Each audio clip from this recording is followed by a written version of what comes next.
Hey YouTube, Esther781. So, friend of mine, he was cleaning out an old workshop and he found this generator, this engine, another engine out there, and a couple other odds and ends.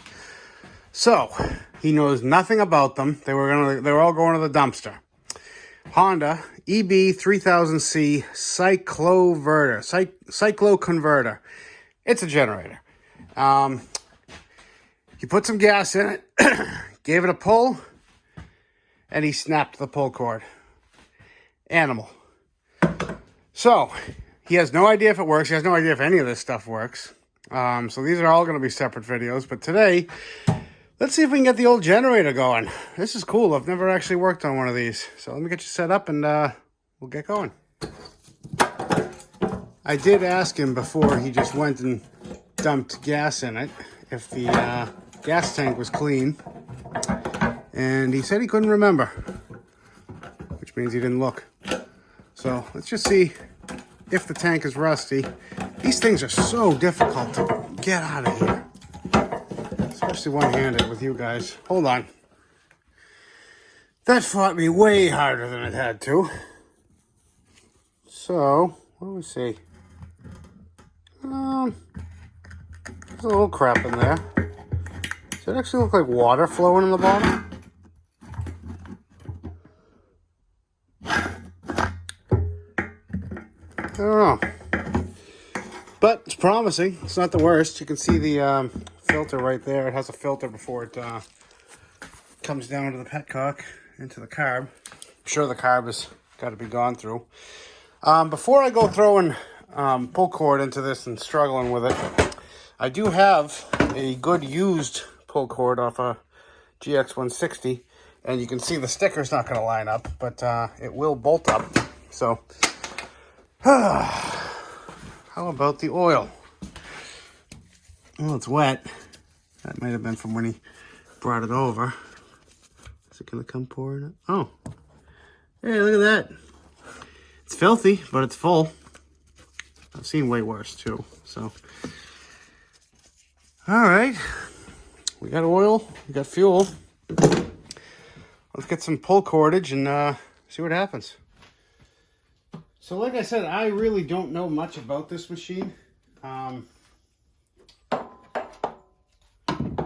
know nothing about it. I know what he's told me. Filter's been in there a day or two.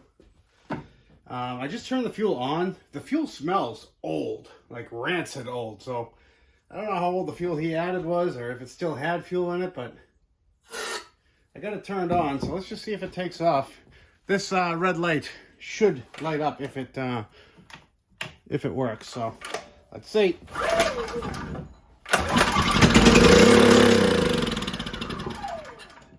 Hey, look at that. Let's give her another squirt and some, I'll try to choke it. See if it might take off on what's in there. Yeah. I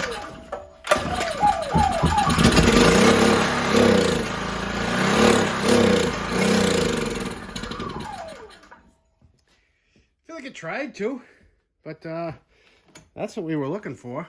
So, cool. She makes power. Now we got to get into the carb.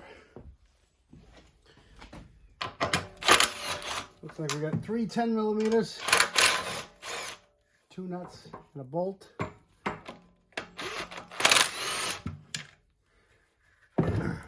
This should just come forward, right? Maybe? Choke's kind of sitting in this little rubber bracket. I feel like we're stuck on the back. Is it just the choke that's messing with us? Get the breather hose off. Could I have gotten a longer screwdriver? Yeah, come on. All right, now this should, just like a little rubber grommet. It's kind of neat. Yeah, come on. There you go. Now that should be it. Except for this emissions hose in the back. There. So the hose is just sitting in these little clips that are built into the back of the airbox. Fuel is still turned on. Let's just take a little sample. Can I get these out of my way? There we go.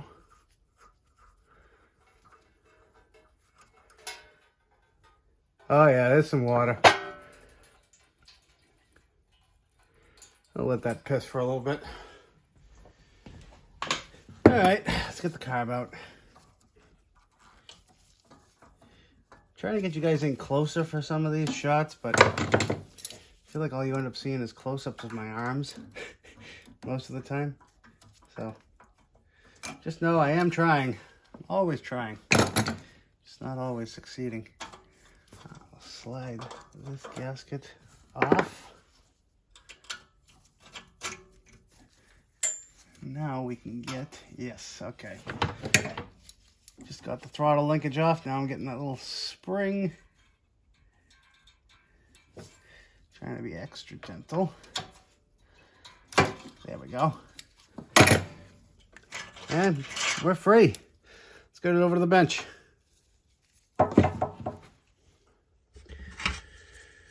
Okay, let's get this choke up and out of our way. Interesting design. I've not run into that before on Honda.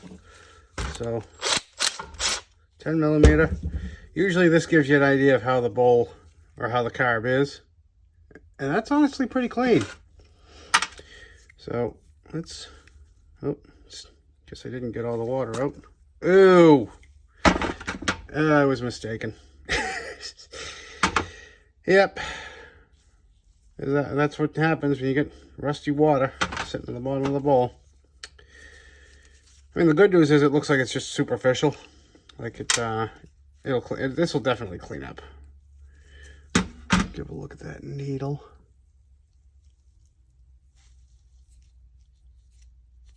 A little bit of crap sitting on it, but again, wipes right off.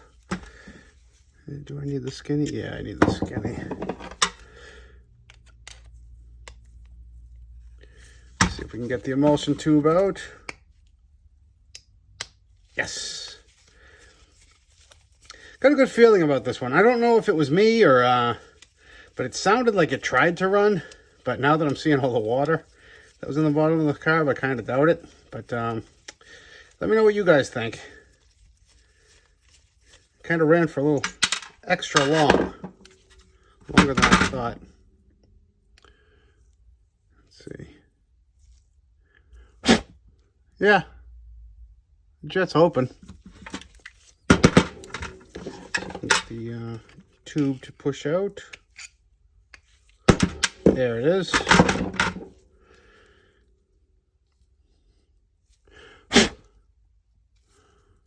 Tube is clean.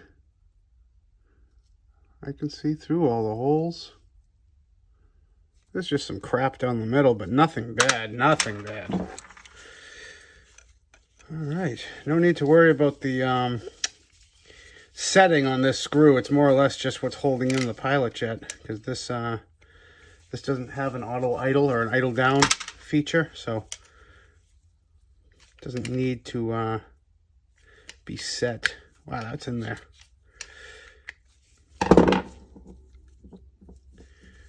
Yeah, those O-rings are garbage. O-ring is garbage. I'm not going to be able to know if that's cleaned or not, but all right. All of it is going straight in the ultrasonic. Nothing else left. I'll turn you back on in a minute.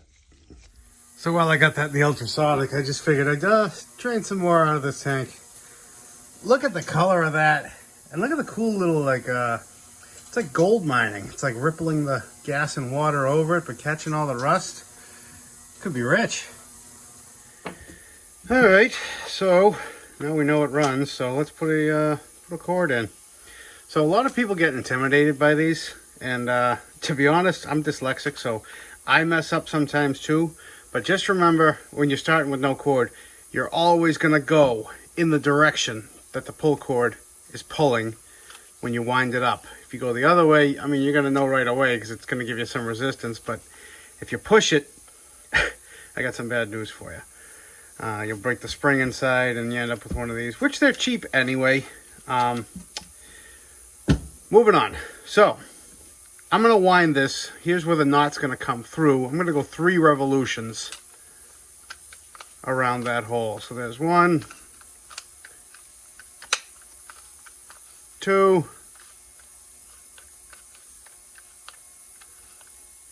and 3. All right, that's getting really tight, so you can always add more. It's hard to take away. Got some pull rope here. If I can remember the size, I'll put it right here. I just burnt the end, so it's easy to fish through, hopefully.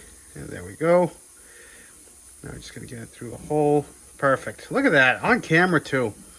By the way, if you don't have a pair of these clamps, just take a screwdriver that fits, you know, poke it through. You're just trying to get the middle to not spin when you're not holding on. So now we'll tie a knot. There's arguments about what kind of knots are best. Sort of the double single knot has worked for me in the past. You'll end up with like a sort of big ball at the end. I haven't had one come back, so try to get that tucked in, and that should be good. Let's see how she winds.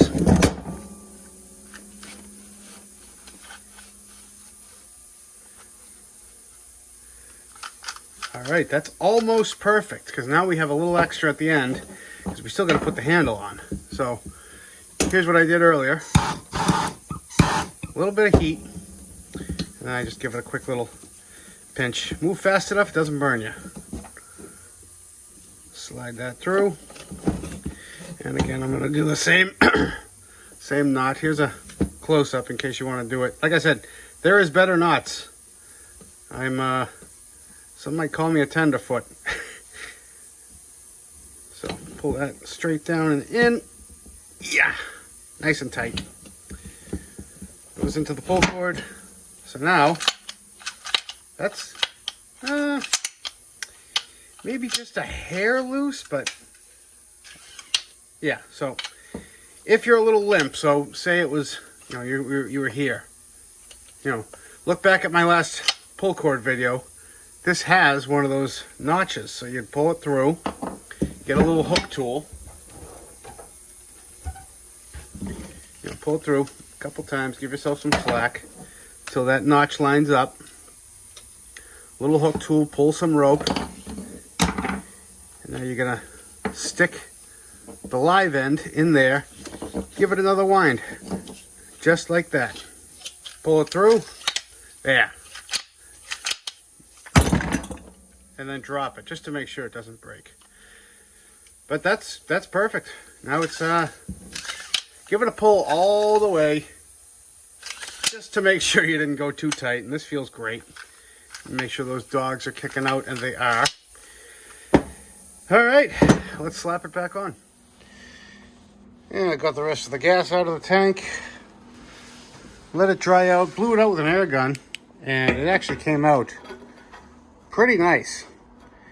I mean, I wiped it as best as I could. There's no need to, you know, really get into a Vaporust or anything like that. It's going to be fine. So, one thing I found that I liked, so there's a filter right there in the corner, and it comes down here to there's a sediment bowl, which I already took off. But on the end of the fuel line, figured I'd show you right before we put the carb together. There was this. Ooh. Little tiny inlet filter. I've never seen that. I've seen them set up on the gas tanks, like on push mowers, but I've never seen one on the, you know, actually going into the fuel nipple on one of these engines. I think that's just like, you know, you talk about belt and suspenders. Here's the sediment bowl, by the way. Clean that out. Talk about belt and suspenders. This has got a belt, suspenders, and duct tape. I mean, there's 3 ways for the fuel not to get into the carb. Sorry, the dirt not to get into the carb, which brings up my double-edged sword question. Is too much filtration, is there such a thing as too much filtration? You know, like all that sediment, it's going to stop up that filter. And then, I mean, the sediment bowl's never going to really plug up before this little filter does. But what are you guys' thoughts? Let's throw this together. And we're back from the ultrasonic. Always does a great job. This is, I'll call it, it's not the pilot jet, but it's an adjuster screw. I'm not going to touch it. I'm not going to remove it.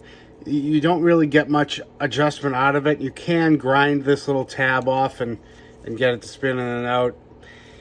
I don't bother with it. I never really have a problem with them. Okay, so new bowl gasket. I'll put the part number right here. And as far as the jets go, those came out beautiful. You know, I ran a little brush down them. And same thing with the main. The pilot jet is where I'm leading up to. The O-ring on it, I mean, it's completely gone. And even if it wasn't, you know, we took it out. So I always change them if I can. This one only has one O-ring right there. And I've seen this before. Some of them will have two. Let me get where you're looking. Some of them will have one there and one there. This one just has the one. And look at that. Just breaks right apart. Two pieces. What do you guys think? Do you guys put two if it had one? Or, I mean, you read what they say about it. They say there's no need for the second one, but how come some of them have two? Just genuinely curious. What you, I know a lot of my small engine friends watch this channel, so just want to know your opinion. I feel like it can't hurt to put two. Can't hurt to have smaller fingers either. All right, pop that in, and we'll open that up. Drop the screw in. Like I said, I got a good feeling about this one. I mean, as crummy as the fuel was, I mean, that tank cleaned up gorgeous. The carb cleaned up gorgeous. The bowl got a little discolored, but that does happen once the, you know, when it's been through something like that. It takes all the coating off the bowl. Show you what I'm saying. See, it's kind of hazy in there, but it's clean, it's smooth. It's not going to be a problem. Cleaned up the float and the needle.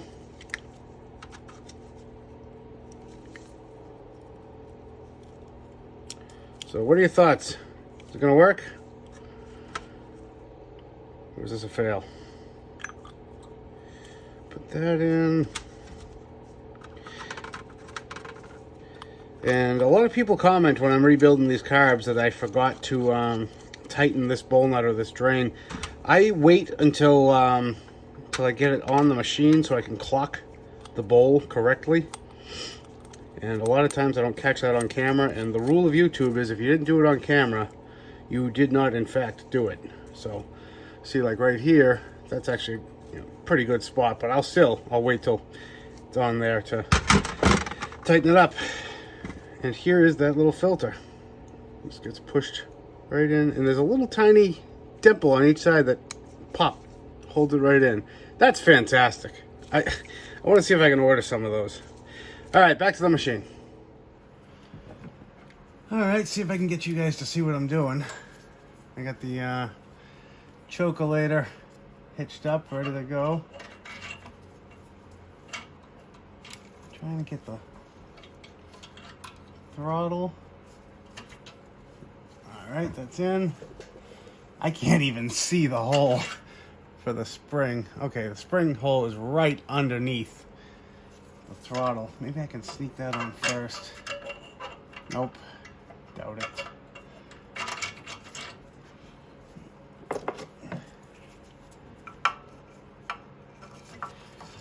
Oh, it's so small. Come on. Wait your turn.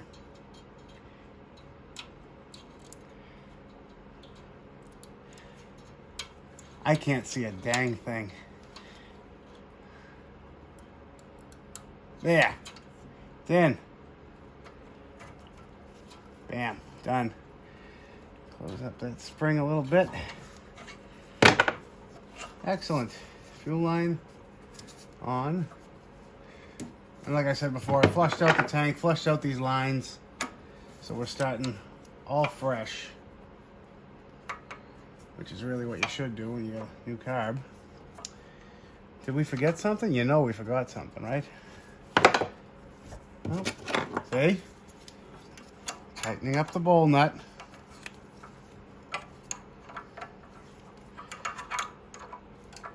So now you know it happened.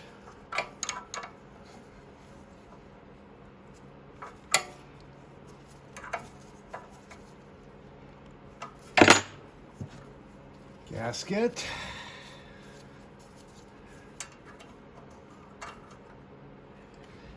And I think we're ready for the cover. Right? Right. There's no way I'm going to be able to show you guys me hooking up these vacuum hoses in the back, so I'm going to have to take my word for it. They just kind of clip right into where they're sitting. You know, they're basically molded into place because that's where they've been sitting their whole lives. So just feel around for it. Yep, there's one. And there's two. 2 10mm nuts. And then one 10mm bolt on the bottom. Now I'm just trying to get this choke nipple to fall in. Little WD-40, and it should, yes. Just sits right there. There's no real indent, like positive, you know, lockage, but it's how it was. And then the breather hose. I'm gonna lube that up too, because that was fighting us a bit. There. And I disconnected the spark plug to get things out of our way. So that's done, that's done. I think we're ready to fire it up. All right, got some non-ethanol fuel in the tank. Got the air box on, choke out, fuel's on, switches on, breakers on. I don't have the James Condon special for testing these things properly. If you haven't heard of his channel, please go check it out. Great work with generators. But I do have a kilowatt already here.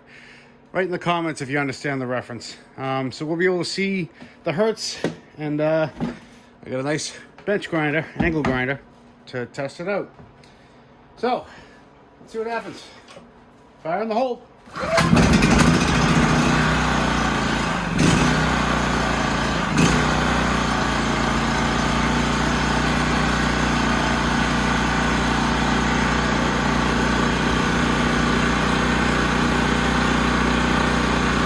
Slow.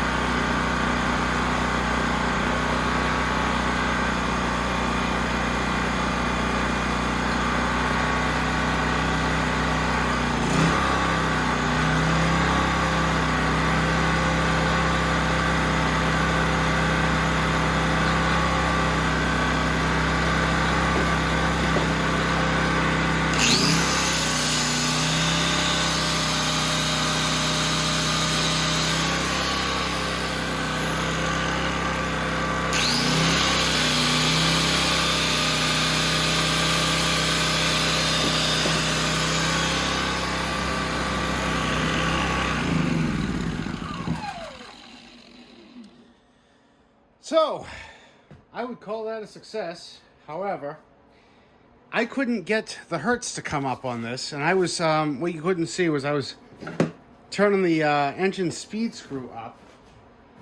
So, like I said, I am not familiar with these inverter type generators. I got to do a little quick research, see what they're supposed to be at, RPM wise, and go from there. But success. She runs, she makes power. Let's do the oil change. Okay, so after talking with Google, it is supposed to do 60 hertz, which it was bang on, at 3,600 max RPM. So I'm just gonna run it real quick, make sure the RPM isn't too high or too low, and then set it and forget it.